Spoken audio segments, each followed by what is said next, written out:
The emergency session had been going for 312 years, which, by Galactic Council standards, meant they were just getting warmed up.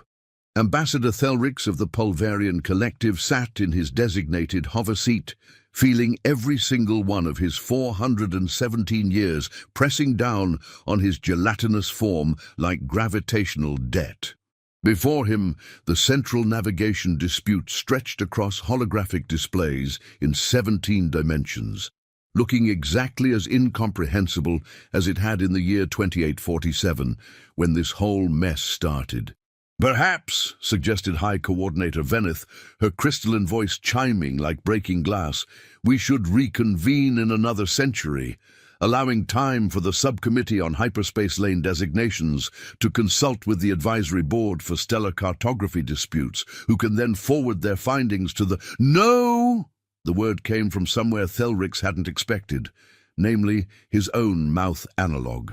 47 species turned their various sensory organs toward him. Veneth's crystal structure flickered in what might have been surprise or possibly a software glitch. Hard to tell with her people. "Ambassador Thelrix," she said carefully, "did you just interrupt formal council proceedings?" Thelrix felt his cellular structure quiver. In 8,000 years of recorded Galactic Council history, no one had ever interrupted Veneth. There were protocols against it, 17 of them. He'd helped write 3.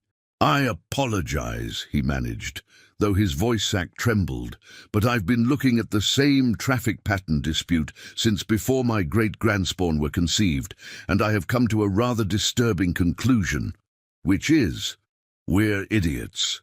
The chamber fell silent. In the corner, a minor delegate from the Whisper Nebula fainted, which for his species meant briefly transforming into helium. Veneth's crystalline form pulsed dangerously. "Ambassador, perhaps you need rest. We've spent 3 centuries, Thelrix continued, his voice rising in a way that would horrify him later, debating whether hyperspace route 7734B should shift 0.001 degrees galactic north. Do you know what's happened in that time? 41 civilizations have risen and fallen. The Krellian Empire collapsed. We're aware of the timeline, Ambassador. Then you're aware we're useless." Another silence. This one felt heavier, like the universe itself was holding its breath to see what happened next. Thelrix slumped in his hover seat. He'd done it now, violated protocols, shown emotion, raised his voice sac above conversational frequency. His political career was over, which was why he felt oddly liberated to continue. "We need help," he said quietly. "Real help. From someone who doesn't spend decades discussing the proper font size for hyperspace warning signs." "Help from whom?" Veneth asked, her tone suggesting she already regretted the question. "I've been reviewing the newer species. There's one that joined the galactic community recently. They're supposed to be good with navigation." "The humans? They have a primitive saying about cutting through something called a Gordian knot." I looked it up. "Apparently, when faced with an impossibly complicated problem, we're not hiring barbarians." "They're not barbarians," Thelrix protested, though he wasn't entirely sure. "They've been spacefaring for almost 2 centuries. They have faster-than-light travel. They've colonized 6 systems, and according to my research, they're excellent at finding efficient routes." "Based on what evidence?" "They invented something called a GPS, Global Positioning System. Every single one of their vehicles has navigation assistance. They take it very seriously." Veneth's crystal structure dimmed, which meant she was thinking, or possibly experiencing the crystalline equivalent of a migraine. "Very well," she said finally. "We'll send a formal request to Earth for technical advisors, discreet ones, perhaps 2 or 3 qualified individuals who can review our navigation proposals and offer educated consultation." Thelrix felt his cellular structure relax. Thank the void. A reasonable solution. If only he'd known that reasonable and human rarely appeared in the same sentence. The message reached Earth on a Tuesday, which was humanity's least favorite day, and therefore the perfect time for terrible decisions. Director Pamela Griggs of the Terran Diplomatic Corps read the incoming transmission 3 times, convinced it was a prank. The Galactic Council wanted human help with navigation? The same Galactic Council that had spent the last century and a half treating humanity like particularly clever children who'd accidentally learned to use the parents' computer. "This is real?" she asked her assistant. "Verified through 7 different channels, ma'am. They want technical advisors for navigation consultation. 2 to 3 individuals, discreet, qualified." Pamela set down the tablet and stared at the ceiling, where a coffee stain from last month's budget meeting still hadn't been cleaned. The entire diplomatic corps ran on caffeine and spite, mostly spite. They'd been trying to get Earth a proper voice in galactic politics for decades, and now the Council wanted help. "Get me Valdez," she said. "Commissioner Valdez is in a meeting. I don't care if he's meeting with God himself. Get him on the line, now." 3 minutes later, Commissioner Rafael Valdez's face appeared on her screen, looking exactly as tired as she felt. Behind him, someone was yelling about requisition forms. "This better be important, Griggs. The Galactic Council wants our help." Valdez blinked. "I'm sorry, could you repeat that?" "I think my translator malfunctioned." "You heard correctly. Navigation assistance. They're stuck on some route planning issue. And they're asking US? The species they barely let speak at council sessions. Apparently, we have a reputation for being good at directions." Valdez started laughing. It wasn't a happy laugh.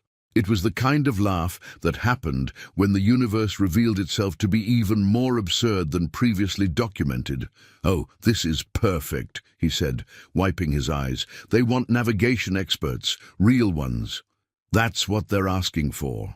Pamela, do you know what I did before joining the diplomatic corps? You were military, weren't? I was a taxi driver in Buenos Aires for 12 years. Do you know what every single passenger did?" Pamela felt a smile forming. "Told you how to drive? Every single one.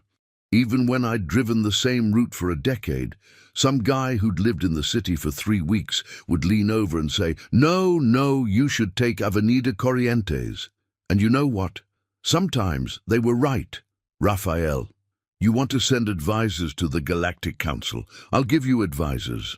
I'll give you the most helpful, opinionated, absolutely convinced they know better advisors humanity has to offer." The Council specifically requested discreet. Exactly! They want quiet experts who'll politely review their proposals and offer gentle suggestions. Well, we're going to give them something better. Pamela Griggs knew she should stop this, knew it with every fiber of her diplomatic training. But Earth had spent 150 years being patronized by species who thought humans were amusing novelties, and now they wanted help. "How many should we send?" she asked. They asked for 2 or 3. "Let's send 20. Valdez grinned. It was not a nice grin. It was the grin of someone who'd spent years being told to wait their turn, to follow protocols, to be patient. "I'll make the calls," he said. The first human to volunteer was Doris Cleghorn, 73 years old, retired from the Chicago Transit Authority with 40 years of experience and absolutely zero patience for inefficiency. When Valdez explained the situation, she'd asked exactly one question. Do these aliens know how to read a map? The second was Giorgio Tambolini, former airline pilot who'd spent 30 years flying routes across Earth and had opinions about air traffic control. The third was Kenji Watanabe, who'd driven delivery trucks through Tokyo traffic and considered himself an expert on optimization. They kept volunteering. Yuki Henderson, who'd navigated supply ships through asteroid fields and thought hyperspace protocols sounded overcomplicated. Boris Kuznetsov, former Moscow metro driver who'd seen worse than galactic bureaucracy. Patricia Langford, who'd been a GPS systems engineer and was deeply offended by what she'd heard about galactic navigation standards. 20 humans, each absolutely convinced they could solve problems that had stymied the galaxy's finest minds for centuries, each with decades of experience in transportation, navigation, or simply knowing better than whoever was currently in charge. Valdez sent their names to Pamela with a note. God help the Galactic Council. She forwarded the list without comment. The Council had asked for help. They were about to get it, whether they wanted it or not.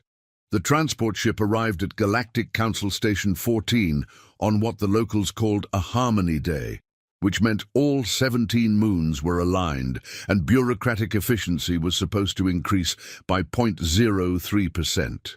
Thelrix waited at the docking bay, having volunteered for greeting duty, mostly because no one else wanted it. The humans had seemed pleasant enough in preliminary communications. Professional, qualified. The airlock opened. 20 humans emerged, and Thelrix's cellular structure immediately began stress dividing. They were talking, all of them, simultaneously, not through official channels or translators, but just making noise at each other. I'm telling you, Giorgio, the approach vector was all wrong. What do you know about approach vectors? I flew for 30 years. Commercial jets. I did asteroid mining. Please! An older female human pushed forward. Can we not embarrass ourselves in the first 30 seconds? She turned to Thelrix and smiled in that peculiarly human way that showed teeth. Thelrix's species found it vaguely threatening, but he'd been briefed. Ambassador Thelrix, I'm Doris Cleghorn, team coordinator. She gestured at the crowd behind her. These are Earth's finest navigation specialists. Yes, welcome to Council Station 14. We've prepared accommodations. Accommodations can wait, interrupted one of the males. Giorgio, if Thelrix's memory served. We read the briefing materials on the flight. This hyperspace route dispute, the one you've been debating for 3 centuries? Yes, it's backwards. Thelrix blinked his primary ocular membrane. I'm sorry. The whole approach. You're trying to shift existing routes to accommodate new traffic patterns. That's insane. You should be creating new routes based on actual traffic data. We have traffic data, 17 million years worth. Exactly. This from a different human, Yuki Henderson, according to his badge.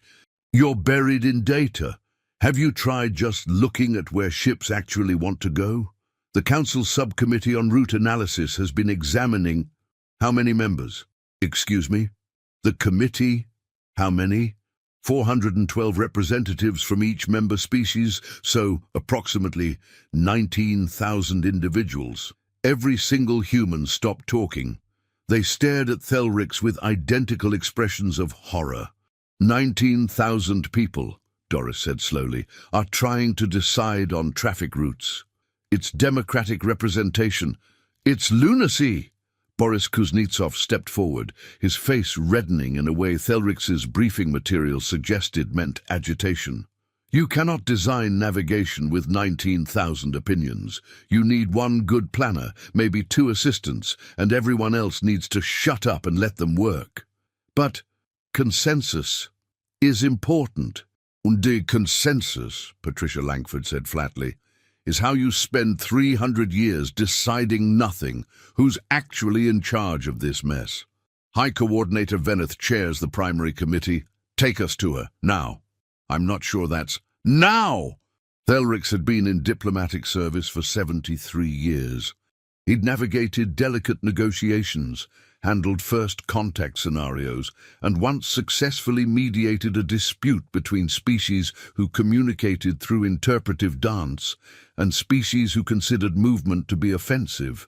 He'd never been bullied before. It was remarkably effective. Follow me, he said weakly.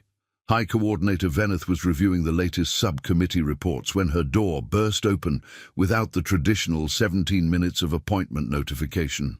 20 humans poured into her office like a particularly aggressive fluid. High Coordinator! Thelrix rushed in behind them, his cellular structure quivering with distress. I apologize. They wouldn't. Are you in charge? Doris Cleghorn planted herself in front of Veneth's desk analog. Veneth's crystalline form flickered through several colors, settling on infrared, which indicated deep confusion. Yes, I am High Coordinator of Navigation Disputes. And you are? The people you asked for help. We're here to help, so let's start with the basics. Why is your primary hyperspace route inefficient? I beg your pardon? The main route, Route 7734B.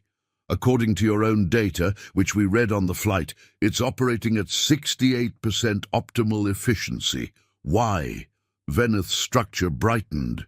Well, that's precisely what we've been attempting to determine. The subcommittee has 17 working theories, and we're currently in the process of— It curves, Giorgio interrupted. Silence. Excuse me, Veneth said. Your route, it curves, through empty space, for no reason. The curve was established in the Treaty of Harmonic Convergence, signed by all member species in the year. We don't care when it was established, Yuki cut in. Why does it curve? Because that's where the route goes. But why? What's the curve avoiding? Gravitational anomalies? Stellar hazards? Veneth's structure dimmed. Well, nothing currently. But there was a minor asteroid field there approximately 3 million years ago. 3 million years! All 20 humans shouted simultaneously. Thelrix actually felt his cellular structure begin emergency division protocols. You're still navigating around an obstacle, Patricia said with terrifying calmness, that stopped existing when Earth's hominids were just learning to walk upright. The treaty specified, forget the treaty! Boris slammed his hand on Veneth's desk, causing several important documents to scatter. Make the route straight! We can't just— There are protocols. The treaty obligations alone would require 17 committees to— No. Doris's single word cut through the chaos like a knife through butter that didn't know it was supposed to be difficult to cut. No, Veneth repeated. No committees, no treaties, no protocols. You asked for help with navigation, and we're going to help you, but you need to listen. Can you do that? For 8,000 years, High Coordinator Veneth had maintained perfect diplomatic composure. She'd negotiated with species who considered lying a form of art. She'd mediated disputes between civilizations whose very concept of reality was incompatible. She'd never had anyone simply tell her no before. I suppose we could listen to your proposals. Finally, Kenji Watanabe pulled out a tablet. Okay, here's what we're going to do. First, we're going to look at actual traffic patterns. We have traffic pattern data. You have historical data. We need current data, real time. Where are ships actually going right now? That information is collected by the Subcommittee on Traffic Monitoring, then forwarded to the Analysis Division, who compile reports every lunar cycle. Every lunar cycle. What if I told you that on Earth we monitor traffic in real time? Veneth's structure flickered. That seems excessive. It's normal. You can't manage traffic flow if you're looking at month-old data. That's like driving by looking in the rear-view mirror. I don't understand that metaphor. Of course you don't. Giorgio threw his hands up. Show us your traffic monitoring systems, now. What followed was the most uncomfortable tour of Thelrix's life. The humans examined every system, every protocol, every committee structure, and with each discovery, their expressions grew more horrified. You have 17 different departments collecting the same data. Why are ships filing route plans through 18 separate bureaucracies? Who decided that hyperspace lane assignments should be determined by lottery? This isn't a navigation system. This is performance art about bureaucracy. By the third hour, Veneth's crystalline structure had dimmed to nearly invisible. Thelrix wished he could do the same. Perhaps, Veneth said weakly, you could provide written recommendations. We could submit them to the advisory board for— No boards, no submissions, no recommendations. Doris crossed her arms. We're going to fix this. Today. You can't fix 8,000 years of established procedure in one day. Watch us. What happened next would be debated in Galactic Council halls for generations.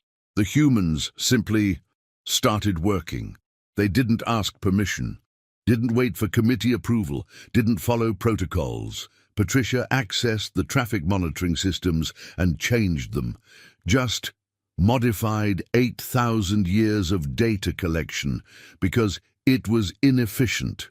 Boris found the route filing system and deleted 17 redundant forms. When Veneth protested about proper procedure, he'd said, "What are they going to do? Fire us? We're volunteers." Yuki discovered that hyperspace lane assignments were indeed determined by lottery and laughed for 5 solid minutes before replacing the entire system with what he called common sense scheduling. "But the lottery ensures fairness," Thelrix protested. "The lottery ensures chaos. You don't assign critical infrastructure randomly. You assign it based on need. But how do we determine need without a committee to, you look at who needs it?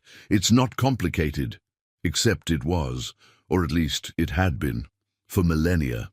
By hour 7, Veneth sat in her office, watching holographic displays show systems being modified by 20 humans who seemed constitutionally incapable of respecting established authority.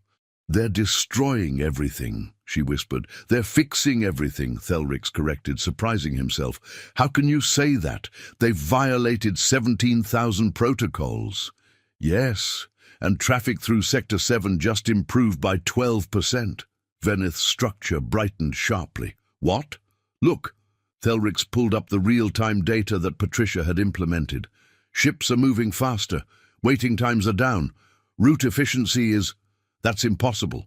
They've only been working for 7 hours. Apparently," Thelrix said slowly, "when you remove 17 layers of bureaucracy, things move faster.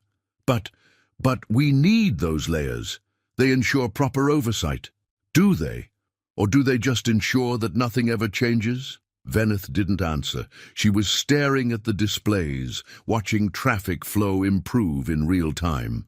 In the main operations center, the humans had gathered every available staff member and were conducting what they called a training session, which seemed to primarily involve talking very loudly and asking uncomfortable questions. "Why do you file route requests in triplicate?" "Because the regulations specify..." "Forget the regulations. What purpose does it serve?" "Well, one copy goes to the primary database, one to the archive, and one to..." "You're digitally stored. Why do you need 3 copies of digital data?" That's how it's always been done." "And that," Doris said with satisfaction, "is the worst reason in the universe to keep doing something." A junior technician, a young Vrelian named Tick-Tick, raised one of her 7 tentacles hesitantly. "Yes," Patricia said encouragingly. I've often thought the triplicate system was redundant, but I didn't want to violate protocol." "There it is!" Patricia turned to the others. "Someone here has a brain. Tick-Tick, right?" "Yes, ma'am?" "Stop calling me ma'am. I'm Patricia. Here's what I want you to do. Make a list of every stupid, redundant procedure you can think of. Then we're going to get rid of all of them." "But I can't just..." "Yes, you can. That's what we're here to teach you. If something is stupid, stop doing it." "But the protocols were written by people who are dead. Do you want to spend your entire life following rules made by corpses, or do you want to actually fix things?" Tick-Tick's skin flushed through several colors of excitement. I have so many ideas." "Then let's hear them." What emerged over the next few hours was fascinating. Turns out thousands of council employees had known the systems were inefficient. They'd just never been given permission to say so. The humans gave them permission. More than that, they gave them something more radical. They told them it was okay to ignore stupid rules. "But I'll get in trouble," one technician protested. "With who?" Boris demanded. "Your supervisor? Bring them here. We'll explain. The oversight committee can kiss our collective asses," Giorgio finished. "Sorry, is that translator working? Did that come through clearly?" Several aliens made gestures that indicated shock. One made a gesture that indicated admiration. By hour 12, the operations center had transformed. Staff who'd spent centuries quietly following procedures were now openly questioning them, arguing about them, changing them. Veneth watched from her office, her crystalline structure flickering through emotions she didn't have names for. "They're creating chaos," she said. "They're creating initiative," Thelrix countered. "When was the last time anyone in the operations center proposed a new idea? We have procedures for submitting proposals. That takes 17 years to review. These humans have been here 12 hours, and they've implemented more changes than we've made in 3 centuries. But what if the changes are wrong? What if they're right?" Veneth didn't have an answer for that. In the operations center, Doris was addressing the gathered staff like a general rallying troops. "Listen up. We've been here half a day, and we've already improved efficiency by 15%. But that's just the start. There's so much stupid here that we could fix. Redundant forms, unnecessary committees, routes that go around obstacles that don't exist anymore. We're going to burn it all down and rebuild it properly."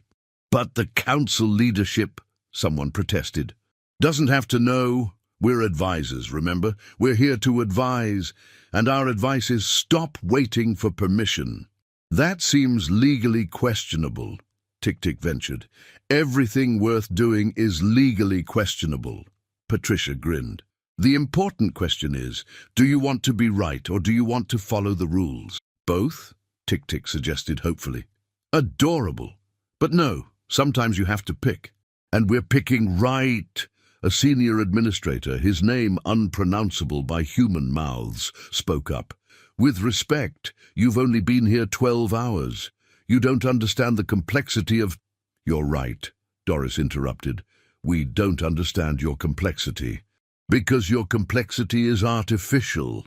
You've spent so long making things complicated that you've forgotten simple solutions exist. But galactic governance requires people who get things done, not people who schedule meetings to discuss scheduling meetings. That's not what isn't it? How many committees are currently active?" The administrator pulled up data. 7,412. "And how many of those committees have actually completed their assigned tasks?" Silence. "Exactly. You have 7,000 committees doing nothing except creating more committees. It's committees all the way down. Well, guess what? Earth sent 20 humans who don't care about your committees, and we're going to fix this place whether you like it or not." The administrator's skin changed colors rapidly. "You can't just ignore established governance structures. Watch us." And they did. Over the next several days, the humans expanded their assistance to every department they could access. The Route Planning Division discovered that humans had opinions about everything. "Why is this route assigned a priority level 3? "Because the Committee on Priority Assessment determined—" "That's stupid. It should be a 5. Ships are waiting. Make it a 5. "I can't just—" "Sure you can. Look, I'm doing it right now." Kenji tapped commands. "Done. Priority 5. Was that so hard? But the proper procedure takes 6 months. Ships need routes today. Use your brain." The Safety Protocols Department met Yuki, who found their regulations adorably paranoid. "You require 7 separate inspections before approving a new route. Safety is paramount. Safety is important. 7 inspections is paranoia. 3 is plenty." "But regulations specify—" "Were written when your technology was worse. You've had 8,000 years of technological advancement. Update your safety protocols to match." "That would require committee review." "No, it requires someone with authority to say, these old rules are stupid." "Do you have authority?" "Well, technically." "Then use it." The most dramatic confrontation came in the Legal Compliance Office, where Patricia discovered something that made her go very quiet, which the other humans had learned was significantly more dangerous than when she yelled. "Explain this to me," she said softly, holding up a data file. "Very carefully." The Legal Compliance Officer, a being that resembled anxious fog, wavered nervously. "That's the standard hyperspace liability waiver. It's 67,000 pages long. Ooh, well, yes, it covers all possible scenarios. No document needs to be 67,000 pages. The entire legal code of the Sol system is shorter than this. What is wrong with you people? We need to ensure comprehensive coverage. You need to ensure people can understand it. How long does it take to process one of these? Approximately 4 years. 4 years to sign a waiver? It's very thorough. It's insane. I'm rewriting this. You can't rewrite legal documents without... Watch me. By tomorrow this will be 5 pages maximum, and if your legal department doesn't like it, they can take it up with Earth's diplomatic corps. Who, I should mention, will tell them to go to hell. She stormed out. The legal compliance officer wavered in distress. Is she allowed to do that, he asked Thelrix, who'd been observing. I have no idea, Thelrix admitted, but I don't think she cares. By day 5, word of the human advisors had spread throughout Council Station 14. Reactions were mixed. Some departments welcomed them enthusiastically. Staff who'd been frustrated by bureaucracy for decades suddenly had allies who didn't care about making enemies. Other departments locked their doors and refused entry. The humans considered this a temporary setback. We'll convince them eventually, Doris said confidently, once they see results. And if they don't see results, Thelrix asked, then we'll make them see results by force if necessary. You can't force people to, can't we? Watch this. She marched to the transportation scheduling office, which had refused human assistance. The doors were locked. Doris knocked. No response. I know you're in there, she shouted. We're here to help. Go away, came a muffled voice. We don't need your chaos. Your department has a 6-month backlog on transport requests. That's within acceptable parameters. No, it's not. Open this door. The door remains sealed until proper authorization. Doris turned to Boris. Can you open this? Probably. Door locks haven't changed much in 8,000 years. Interesting that. He pulled out a small device. 30 seconds later, the door slid open. The transportation scheduling office staff stared in horror as 20 humans poured in. Hi, Doris smiled brightly. We're here to reduce your backlog. This is illegal entry, the department head shrieked. File a complaint. In the meantime, let's look at your scheduling algorithm. Who designed this mess? That algorithm has been in use for too long. It's terrible. Who here knows how to code? Several staff members raised appendages hesitantly. Great. We're going to teach you about something called optimization. It's going to blow your minds.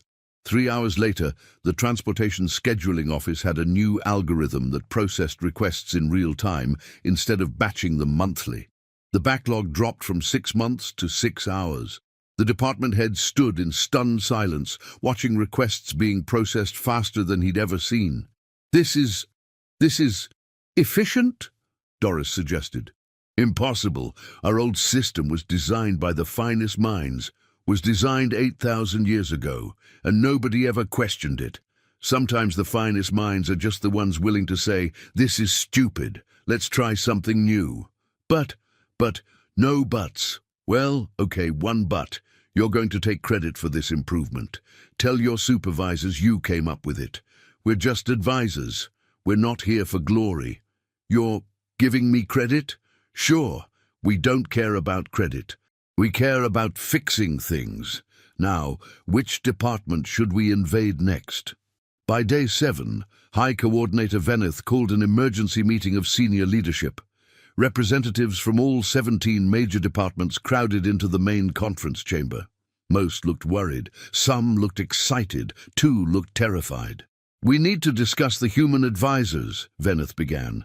We need to remove the human advisors, shouted the Director of Legal Compliance. They've violated 847 regulations. They've ignored protocol. They've rewritten legal documents without authorization and improved processing time by 73%, the Director of Operations added quietly. That's beside the point, is it? Thelrix surprised himself by speaking up. They've been here 1 week. In that week, they've made more improvements than we've made in 3 centuries. By ignoring every rule we have. Maybe, Thelric said slowly. Our rules are the problem. The chamber fell silent. Ambassador Thelrix, Veneth said carefully, are you suggesting we abandon 8,000 years of established procedure? I'm suggesting that perhaps our established procedures have become more important to us than actual results. The humans don't care about rules. They care about solutions. And you know what? It's working. It's creating chaos. It's creating results. Show them the data. Reluctantly, the director of operations displayed station-wide efficiency metrics, traffic processing up 38%, route planning up 41%, resource allocation up 27%, average wait times down 52%, staff morale up 68%. Staff morale is up? Someone asked incredulously. Apparently, the director of operations said, people like getting things done. This is temporary, legal compliance insisted. Once the humans leave, what if we don't want them to leave? Someone ventured. Everyone turned to stare at the speaker. Tick-Tick, the young Vrelian technician who'd been working with Patricia. You can't be serious, Veneth said. Why not? They're helping. For the first time in my career, I feel like I'm actually making a difference instead of just processing forms. But the protocols, I don't care about protocols. Tick-Tick's skin flushed deep purple with emotion. I care about doing my job, and the humans have shown me that my job doesn't have to be miserable. Several other junior staff members made gestures of agreement. This is unprecedented, Veneth said weakly. Good, Tick-Tick declared. I'm tired of precedent. Precedent is just a fancy word for doing the same stupid things forever because we're too scared to change. That's not. Yes, it is. And you know it. Everyone in this room knows it. We've built a system that values process over progress, procedure over results, and we've been too comfortable to admit it until 20 humans showed up and started breaking things. They're not breaking things, Thelric said. They're fixing what was already broken. By whose authority? Legal compliance demanded. By ours, Tick-Tick shot back, because we asked them here. We asked for help and they're helping. And if that makes you uncomfortable, then maybe you're the problem. The chamber erupted into arguments. Half the leadership wanted the humans gone immediately. The other half wanted them to stay forever. Nobody could agree on anything, which Thelrix reflected was exactly how they'd spent 3 centuries not solving the navigation dispute. While they argued, the humans were in the main operations center, teaching an impromptu class on how to tell your boss no. It's simple, Giorgio explained. When someone asks you to do something stupid, you say, no, that's stupid. But what if they're higher rank? A technician asked nervously. Doesn't matter. Stupid is stupid, regardless of rank. Actually, higher ranks tend to have more stupid ideas because nobody's told them no in years. I feel like this advice might get us terminated, another technician worried. Then you get terminated for being right instead of living your whole life being wrong. Which sounds better? The first one? Someone ventured. Exactly. Now let's talk about the concept of good enough. Who here has spent weeks perfecting something that only needed to be good enough? Every appendage in the room went up. Right, because you've been taught that everything needs to be perfect. But perfection is the enemy of done. Sometimes good enough is actually better than perfect, because good enough can be implemented today, while perfect takes 3 years. Patricia stood up. Here's the real secret. Most rules exist because someone, somewhere, screwed up once. Then instead of dealing with that one person, they made a rule that punishes everyone forever. Your job is to figure out which rules prevent actual problems and which rules just make you feel like you're preventing problems. How do we tell the difference? Tick-Tick asked. Easy. If removing the rule would create immediate danger, it's a real rule. If removing the rule would just make someone uncomfortable, it's bureaucracy disguised as safety. But what about no whatabouts? That's how bureaucracy wins. Someone says, what about this extremely unlikely scenario? And suddenly you need 17 committees. Stop it! A senior technician stood up hesitantly. I've been working here for 93 years. Everything you're saying contradicts everything I've been taught. Good, Boris grinned. Question, in 93 years, how many actual improvements have you implemented? The technician thought about it. Personally, 7, maybe 8. 7 improvements in 93 years? The review process takes time. The review process wastes time. You know what Earth's motto is? Move fast and break things. That sounds terrifying. It is terrifying. But you know what's more terrifying? Moving so slow that nothing ever changes. You die, your children die, your grandchildren die, and the same stupid rules are still in place because nobody had the guts to break them. The technician sat down slowly. I've wasted my life, haven't I? No, Patricia said quickly. You've survived in a broken system. That takes skill. But now you have a chance to fix that system. So stop surviving and start thriving. In the conference chamber, the argument had reached a stalemate. We cannot let this continue, legal compliance insisted. The humans must be removed. On what grounds? Operations countered. They were invited. They're fulfilling their advisory role. By ignoring every protocol, by improving every metric. Gentlemen, please, Veneth intervened. Perhaps we can reach a compromise. The humans clearly have valuable perspectives, but they also show concerning disregard for established procedure. What if we limited their activities to specific departments? They won't accept limits, Thelric said. I've worked with them all week. Humans don't do limited. They see a problem, they fix it. They don't ask permission. Then we'll make them ask permission. How? They're volunteers. We have no authority over them, and frankly, they don't seem to recognize authority anyway. Then we'll ask Earth to recall them, and admit that we can't handle 20 civilians with opinions. You think that'll make us look better? Veneth's crystalline structure dimmed with stress. What do you suggest? Let them finish, Thelric said. They've committed to a full review of our navigation systems. It'll take maybe 3 more weeks. After that, they'll leave, and we can decide what to keep and what to roll back. 3 more weeks of chaos. 3 more weeks of progress. Look at the metrics. We're more efficient now than we've been in centuries. But at what cost? At the cost of our pride, Tick-Tick spoke up again. We're embarrassed that a species younger than our standard committee review period can solve problems we've been stuck on for millennia. But our embarrassment doesn't change the facts. This is highly irregular, Veneth said weakly. Everything about this situation is irregular. The humans are irregular. Their methods are irregular, but their results are undeniable. The Director of Operations nodded slowly. I agree with Ambassador Thelrix. Let them finish. Then we'll evaluate. I cannot support this decision, Legal Compliance stated. I'll be filing formal protests. File whatever you want, Operations shot back. While you're filing, I'll be running the most efficient station operations in Galactic Council history. Veneth looked around the chamber. Her carefully maintained political alliances were crumbling. Junior staff were openly defying senior leadership. Departments that had cooperated for millennia were taking opposing sides. The humans had been on station for 1 week, and they'd created more internal conflict than the last 3 border disputes combined. And yet, the station ran better.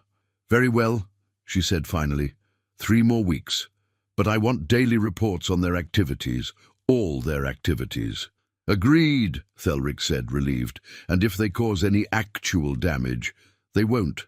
You seem very confident about that. I am, because despite their methods, they genuinely want to help. They're just very aggressive about helping. Back in operations, the humans had moved on to teaching what they called the art of the shortcut. Every system, Doris explained, has an official way to do things, and a real way to do things. The official way follows all the rules. The real way gets things done. Your job is to learn both, use the real way, and only mention the official way when someone asks. That sounds unethical, someone worried. It's practical. Listen, if following every rule meant everything worked perfectly, you wouldn't have called us. But you did call us, which means your rules don't work. So stop treating them like sacred texts and start treating them like guidelines. But guidelines from WHO, from people who are dead and whose problems are solved. You're facing new problems. You need new solutions, and new solutions require breaking old rules. Kenji pulled up a holographic display. Look at this root filing process. According to official procedure, it takes 17 steps, but look, he highlighted several steps. These 5 steps are just different departments confirming the same information. Why? Because regulations specify. Forget regulations. What purpose do these redundant confirmations serve? Silence. Exactly, no purpose.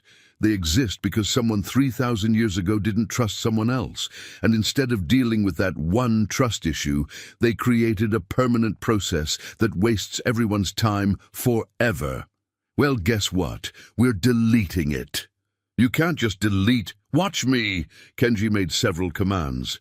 Done. 5 steps gone. Now the process takes 12 steps instead of 17. But what if we needed those steps? Then we'll add them back. But we probably won't because they were useless. A technician stood up angrily. You're treating our entire system like it's broken. Because it is, Yuki shot back. You know it's broken. Everyone in this room knows it's broken. You've just been too polite to say it.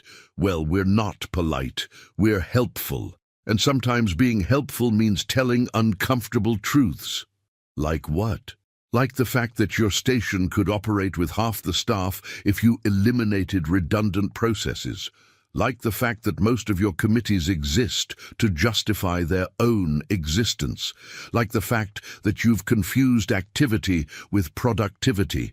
That's true? Yeah, it is. And deep down you know it's true. That's why half this room is nodding right now, even while the other half is getting angry.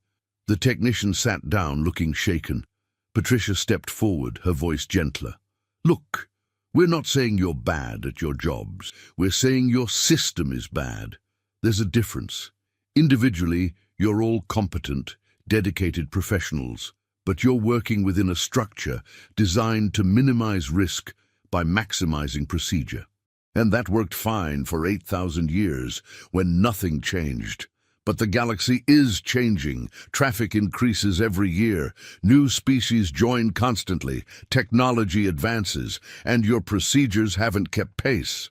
So what do we do? Someone asked quietly. You adapt. You question, you experiment, you fail sometimes and learn from it. You treat rules as tools instead of commandments. You prioritize results over process. An alarm blared. Everyone froze. What's that? Giorgio asked. Emergency alert, a technician said, pulling up displays. There's been an incident in Sector 12. Multiple ships reporting navigation failures. What kind of failures? They're receiving conflicting route data. Their navigation systems are showing 17 different optimal paths. Ships are having to navigate manually to avoid collisions. The operations center erupted into controlled chaos. Technicians rushed to stations. Senior staff started shouting orders. Doris grabbed the nearest supervisor. What's the procedure for this? We contact the Emergency Response Committee, who'll convene an emergency session to determine how long does that take. Usually about 6 hours to assemble. 6 hours? Ships could be dead in 6 hours. Who's in charge of navigation data distribution? That would be the Central Navigation Authority. Where are they? Level 7, Section C, but you need authorization to... Doris was already running. The other humans followed. Thelrix found himself running too, his cellular structure protesting the exertion. Behind him, several brave technicians followed as well, including Tick-Tick. They reached the Central Navigation Authority to find a scene of utter confusion. Technicians were arguing, displays showed cascading errors, and nobody seemed to be doing anything. "What's the problem?" Doris shouted over the noise. A senior authority officer turned, looking harassed. "Who are—" "Oh, the human advisors. This isn't advisory territory. We're handling—" "You're not handling it. Ships are in danger. What's causing the conflicting data?" "We don't know. The system started generating multiple route calculations simultaneously." Patricia pushed forward, examining displays. "When did this start?" "Approximately 40 minutes ago." "What changed 40 minutes ago?" "Nothing. We ran standard maintenance protocols." "What maintenance protocols?" The officer pulled up a log. Patricia read it, her face going very pale. "Oh no." "What?" Doris demanded. "They updated the routing algorithm." "So?" "To the old version, the version they were using before we arrived." Silence. "You're saying," Thelrick said slowly, "that reverting to the previous algorithm caused this?" "Not exactly. The problem is that some systems updated and some didn't. So now the navigation network has systems running both algorithms, and they're generating different answers. Ships are getting multiple conflicting routes because different parts of the network are telling them different things." "Can we roll back the update?" Boris asked. "Yes, but that'll take—" "How long?" 3 to 4 hours. "Unacceptable! Ships are at risk now!" "Then what do you suggest?" the officer shouted. "We can't just—" "Yes, we can." Patricia was already at a terminal. "We're going to force a network-wide update. Push the new algorithm to every system simultaneously." "That's incredibly dangerous. If it fails—" "If we don't do it, ships crash, which is worse." "But the procedures for emergency network updates require authorization from 7 different—" "We don't have time!" Patricia started typing commands rapidly. "I need someone with authority to approve this. Now!" Everyone looked at the senior authority officer. He stared at Patricia, at the displays showing ships in danger, at the humans looking at him expectantly. He'd spent 40 years in the Central Navigation Authority. 40 years following procedures. Never once had he made an unauthorized decision. "Do it," he said. "Are you sure?" Patricia asked. "This violates about 800 regulations." "Do it!" Patricia's fingers flew across the interface. Behind her, Kenji and Yuki helped, routing commands through multiple systems simultaneously. "This is insane," a technician whispered to Tick-Tick. "If this fails, it could take down the entire navigation network. And if we do nothing, ships die."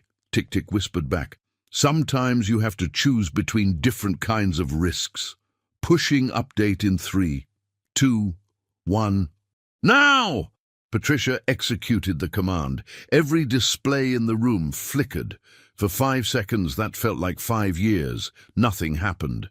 Then displays started showing green indicators, systems coming back online, navigation data synchronizing. In Sector 12, ship captains reported that conflicting route data was resolving.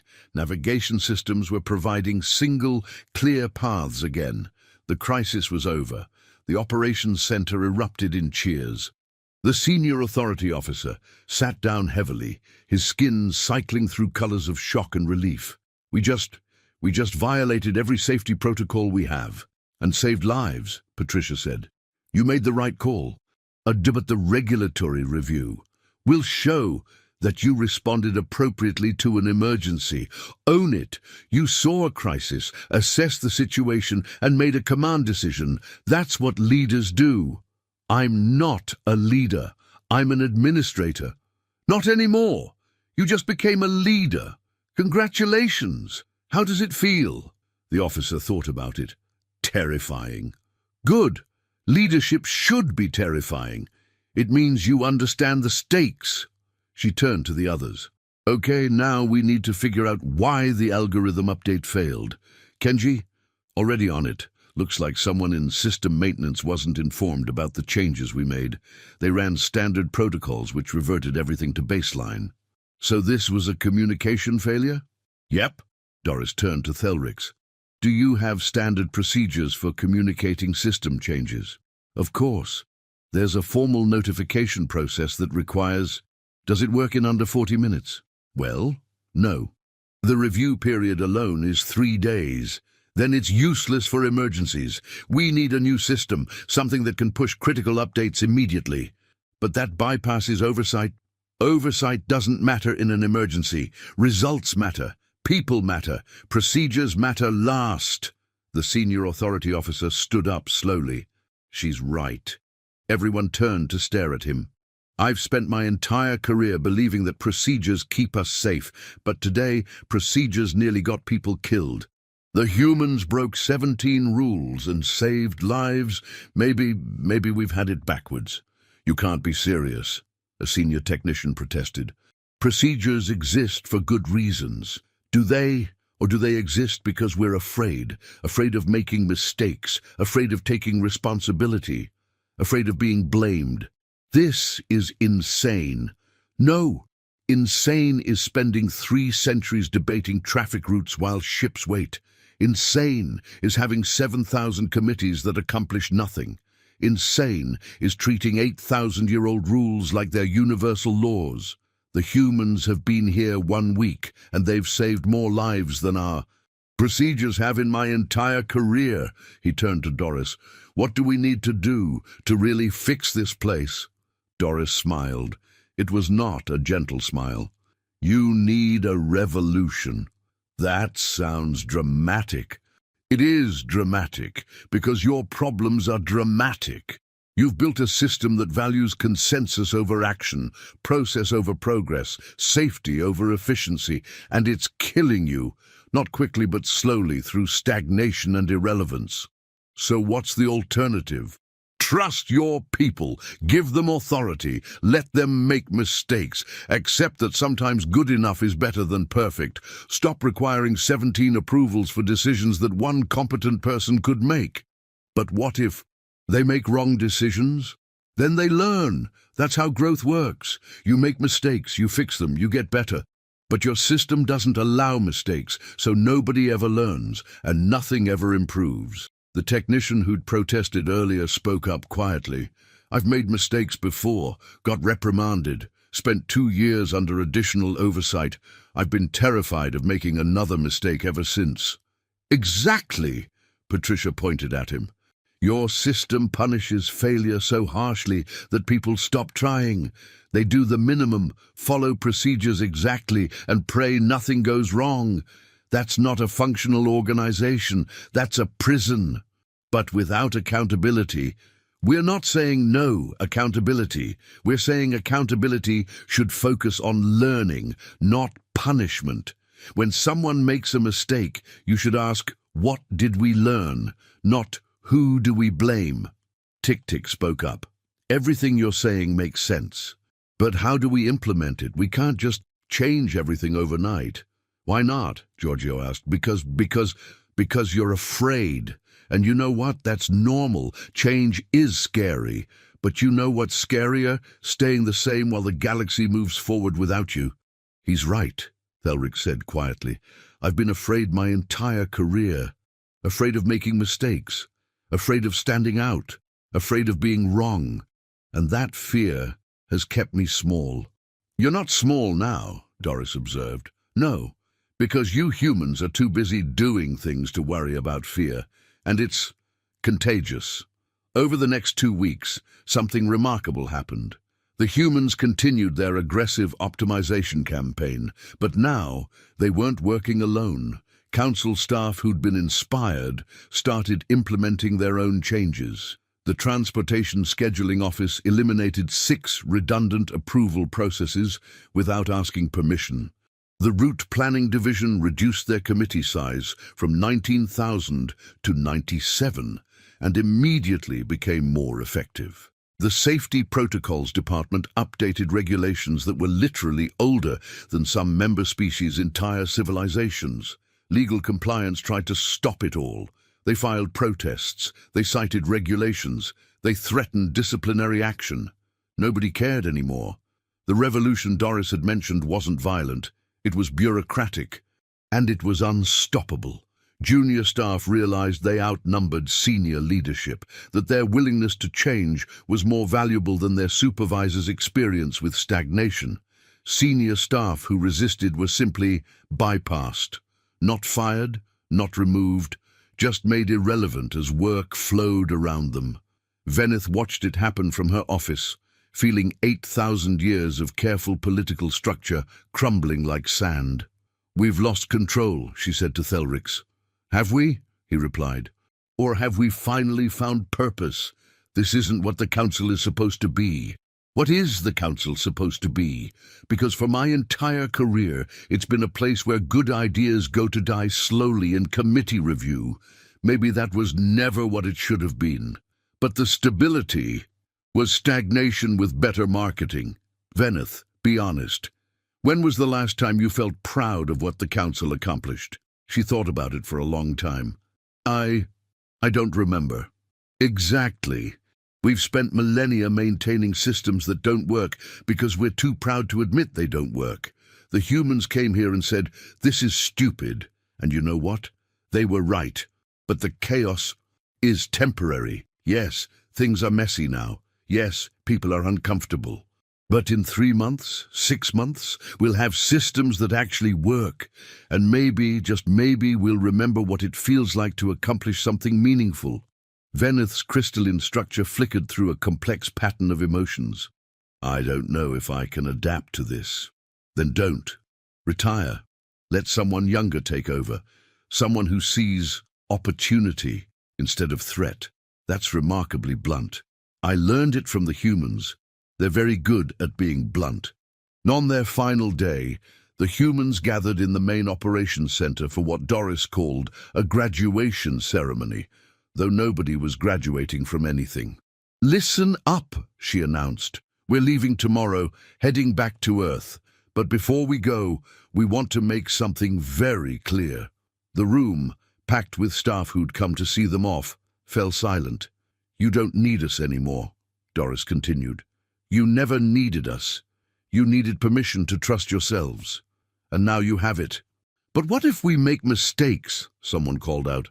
"Then you'll make mistakes. So what? Mistakes mean you're trying. The only people who don't make mistakes are the ones who don't do anything." Patricia stepped forward. "We've spent 3 weeks breaking your rules and teaching you to question authority. But here's the secret we haven't told you yet. We're not special." Confused murmurs rippled through the crowd. "It's true. We're just regular humans. We don't have special training in galactic governance. We're retired transit workers, pilots and engineers. The only thing that makes us different is that we're not afraid to say when something is stupid. And you can do that too," Giorgio added. "You don't need humans to tell you that redundant forms are wasteful. You know they're wasteful. You've always known. You just needed someone to say it first." Boris spoke up. "Here's what's going to happen after we leave. Some of you will try to revert to old procedures. You'll get scared. You'll think maybe the old ways were better. And when that happens," Yuki continued, "you need to remember this moment. Remember that you proved change is possible. Remember that efficiency isn't dangerous. Remember that trusting your judgment isn't arrogance, it's responsibility." Kenji raised his voice. "The Galactic Council asked humanity to send advisors. But you know what? You never needed advisors. You needed permission. Permission to be smart, permission to be efficient, permission to ignore stupid rules. Well, guess what?" Doris grinned. "Permission granted. Permanently. You don't need to ask anymore. You don't need committees to approve your common sense. You don't need 17 signatures to make obvious improvements. You just need to do it." The crowd was silent for a moment. Then Tik-Tik started what her species called an appreciation gesture. Others joined. Within seconds, the entire operations center was filled with dozens of species, making their respective gestures of respect, gratitude, or religious awe. The humans looked uncomfortable. "Okay, this is getting weird," Patricia muttered. "We just told you to trust yourselves, and now you're treating us like you gave us back our dignity," Tik-Tik interrupted. Because you did. You showed us that our frustrations were valid, that our ideas for improvement weren't foolish, that we weren't crazy for thinking the system was broken.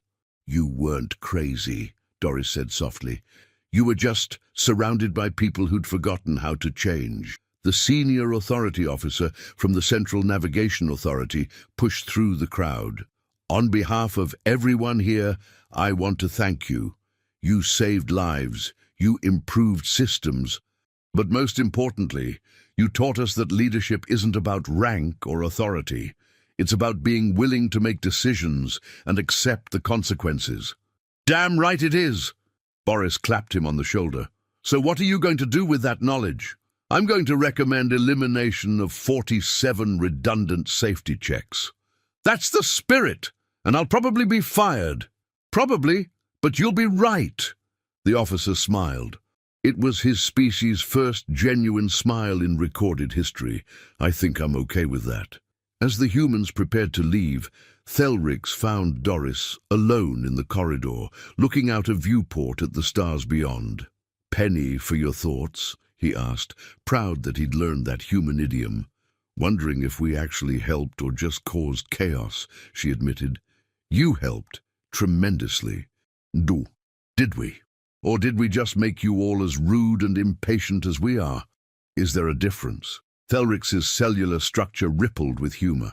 You taught us that being polite isn't the same as being effective, that respecting tradition isn't the same as being paralyzed by it, that sometimes the best thing you can do is just act. And if we're wrong, if our way doesn't work for you, then we'll adapt. Again, that's what you really taught us, you know. Not efficiency or optimization or any of that. You taught us to adapt, to try, to risk. We're not that brave. We're just pushy. Same thing sometimes. Thelrix gestured toward the viewport. The galaxy is bigger than any of us understand. More complicated, more delicate, and for 8,000 years, the Council's answer to that complexity was to move slowly, to consider every angle, to never make mistakes. And now we understand that moving slowly is its own kind of mistake. That considering every angle forever means never moving at all. That avoiding mistakes just means avoiding accomplishment. You're going to be okay, Doris said. You were always going to be okay. You just needed a kick in the arse. We certainly got that.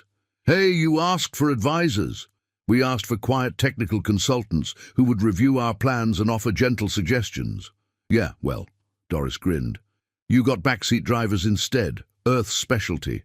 The humans departed the next morning. 20 loud, opinionated, absolutely insufferable humans who turned the Galactic Council's carefully ordered systems into something resembling controlled chaos. 3 months later, Council efficiency ratings reached all-time highs. 6 months later, the navigation dispute that had lasted 3 centuries was fully resolved. 1 year later, 17 other Council stations formally requested human-style operational reviews. Earth sent 40 humans this time, louder ones. The Galactic Council had asked for help with navigation. What they'd gotten was a species that treated the entire universe like a really complicated road trip, where someone needed to know the right shortcuts and everyone else needed to shut up and let them drive. It was deeply uncomfortable. It violated countless traditions. It made senior leadership question their entire approach to governance. It also worked. High Coordinator Veneth stood in her office, watching real-time traffic data flow across her displays with a speed and efficiency that would have been impossible a year ago. Junior staff made autonomous decisions. Committees actually completed their assigned tasks. Change happened in weeks instead of centuries.